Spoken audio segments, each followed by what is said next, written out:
കാണാം. അതായത് പലതരത്തിലുള്ള ട്വിസ്റ്റുകൾ ഇപ്പോൾ കൗണ്ടിംഗ് ഡേയിൽ ഫലസൂചനകൾ പുറത്തു വരുമ്പോൾ നാം കാണുകയാണ്. ഇടയ്ക്ക് ആം ആദ്മി പാർട്ടി ലീഡ് നില വർദ്ധിപ്പിച്ചെങ്കിലും BJP മറികടന്നെങ്കിലും വീണ്ടും തിരിച്ച് ആം ആദ്മി പാർട്ടി വളരെ താഴേക്ക് പോയിരിക്കുന്നു. BJP 45 സീറ്റുമായി വ്യക്തമായ ലീഡ് നില തുടരുന്നു. കോൺഗ്രസ് ഒരു സീറ്റിൽ തന്നെ തുടരുന്നു 1 മണിക്കൂറായി. ശരി, ഡൽഹിയിൽ നിന്ന് ധനസുമോദ് നമ്മോടൊപ്പം തുടർന്നു. ധനസുമോദിലേക്ക് തൗഫീഖ് അസ്ലം തുടർന്നു. തൗഫീഖ്, ഇപ്പോൾ കാണുന്ന ഈ കാഴ്ചകൾ, ഇടയ്ക്ക് ഒരു നിമിഷാർദ്ധത്തിൽ മാത്രം വന്നുപോയ ആം ആദ്മി പാർട്ടിയുടെ ചെറിയ മുന്നേറ്റം എന്ന് വെച്ചാൽ ഡൽഹിയുടെ മനസ്സെന്താണ് എന്ന് നമുക്ക് ഈ 1.25 മണിക്കൂർ പിന്നിടുമ്പോൾ മനസ്സിലാവുന്നുണ്ടോ തൗഫീഖ്? BJPയെ ഇത്തവണ തെരഞ്ഞെടുക്കാൻ ഡൽഹിക്കാർ തീരുമാനിച്ച മട്ടാണോ?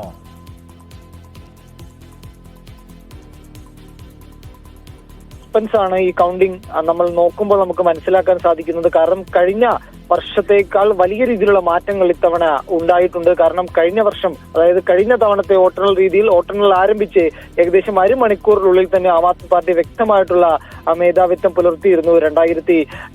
അതേസമയം ഈ വർഷം ഇത്തവണ നമ്മൾ അത് നോക്കുകയാണെങ്കിൽ BJPയുടെ ഒരു മേധാവിത്വമാണ് കണ്ടുകൊണ്ടിരിക്കുന്നത്. അതേസമയം ആം ആദ്മി പാർട്ടി ഇടയ്ക്കിടെ അവരുടെ ലീഡ് നില ഉയർത്തുകയും ചെയ്യുന്നുണ്ട്. വലിയ രീതിയിലുള്ള പ്രതീക്ഷ ആം ആദ്മി പാർട്ടിയെ സംബന്ധിച്ചിടത്തോളം ഉണ്ട്. പ്രത്യേകിച്ച് ഓഖ്ലയിലടക്കം അമാനത്തുള്ള ഖാൻ ഇപ്പോൾ ലീഡ് നില ഉയർത്തുന്ന കാഴ്ച നമ്മൾ കാണുന്നുണ്ട്. പ്രമുഖ നേതാക്കളുടെ വോട്ടുകളിൽ വലിയ രീതിയിലുള്ള വർധനവ് ഇപ്പോൾ ഉണ്ടാകുന്നുണ്ട്. ഇതനുസരിച്ച് കുറച്ചുകൂടി മുന്നോട്ട് പോവുകയാണെങ്കിൽ വലിയ രീതിയിലുള്ള ഒരു മുന്നേറ്റം ആം ആദ്മി പാർട്ടിക്ക് ഉണ്ടാക്കാൻ സാധിക്കുമെന്നാണ് നമ്മൾ മനസ്സിലാക്കുന്നത്. പ്രമുഖ നേതാക്കളെല്ലാം നേരത്തെ പിന്നിലായിരുന്നു. അവരുടെ വോട്ടുകൾ വളരെയധികം BJP സ്ഥാനാർത്ഥിയുമായി വളരെയധികം അടിയിലായിരുന്നു. അതിപ്പോൾ വർദ്ധിക്കുന്ന ഒരു കാഴ്ച കാണുകയും ചെയ്യുന്നുണ്ട്. എന്തായാലും വലിയ ടൈറ്റ് ഫൈറ്റ് തന്നെ ഡൽഹിയിൽ നടക്കുന്നു. കഴിഞ്ഞ തവണത്തേക്കാൾ അപേക്ഷിച്ച് കഴിഞ്ഞ തവണ വലിയ മുന്നേറ്റം ആം ആദ്മി പാർട്ടി ഉണ്ടാക്കിയിരുന്നു. വോട്ടിംഗ് ആരംഭിച്ച മുതൽ ഒരു വലിയ രീതിയിൽ പോസ്റ്റൽ ബാലറ്റുകൾ എണ്ണിയ സമയം മുതൽ തന്നെ വലിയ രീതിയിലുള്ള മുന്നേറ്റം ആം ആദ്മി പാർട്ടി ഉണ്ടാക്കുകയും ഒരു തവണ പോലും അടിയിൽ പോവുകയോ ഒന്നും ചെയ്തിരുന്നില്ല. എന്നാൽ ഇത്തവണ ആ കാര്യം വളരെയധികം മാറിയിരിക്കുന്നു. ഇത്തവണ BJP വലിയ രീതിയിലുള്ള മുന്നേറ്റം ഡൽഹിയിൽ ഉണ്ടായിക്കൊണ്ടിരിക്കുന്നു. ഇനിയിപ്പോൾ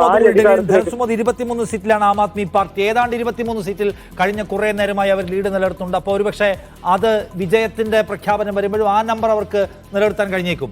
അതിനപ്പുറം ഒരു 15 സീറ്റിലെങ്കിലും ഏറ്റവും കുറഞ്ഞത് ഇഞ്ചോടിഞ്ച് ഫൈറ്റ് ഇപ്പോൾ നടക്കുന്നുണ്ടെങ്കിൽ മാത്രമേ ആം ആദ്മി പാർട്ടിയെ സംബന്ധിച്ച് ലീഡിലേക്ക് എത്തുക, മാജിക് നമ്പറിലേക്ക് എത്തുക എന്നുള്ളത് സാധ്യമാവുന്നുള്ളൂ. അപ്പൊ അത്രയും ഒരു 10-15 മണ്ഡലങ്ങളിലെങ്കിലും ആം ആദ്മി പാർട്ടിയും BJPയും തമ്മിൽ ക്ലോസ് ഫൈറ്റ് നടക്കുന്നുണ്ടോ ഇപ്പോൾ?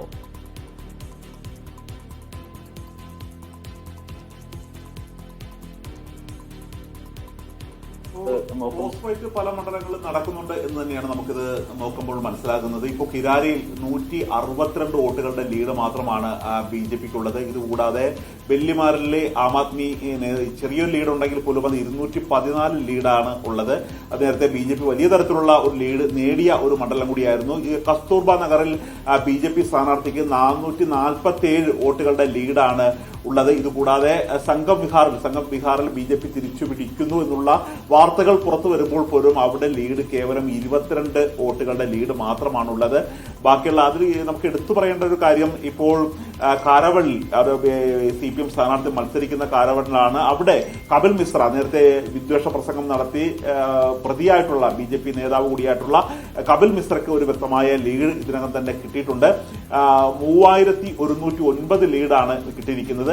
അതുകൊണ്ട് തന്നെ പല സ്ഥലങ്ങളിലും ആം ആദ്മി പാർട്ടി പിന്നിൽ പോയെങ്കിൽ പോലും ചെറിയ ലീഡിന്റെ വ്യത്യാസത്തിൽ മാത്രമാണ് അവർ പല മണ്ഡലങ്ങളിലും, ഇപ്പൊ 15 മണ്ഡലങ്ങളിൽ ഒരു 7 ഇടത്തെങ്കിലും ചെറിയ വോട്ടുകളുടെ പിന്നിൽ മാത്രമാണ് പോയിരിക്കുന്നത്. നമ്മൾ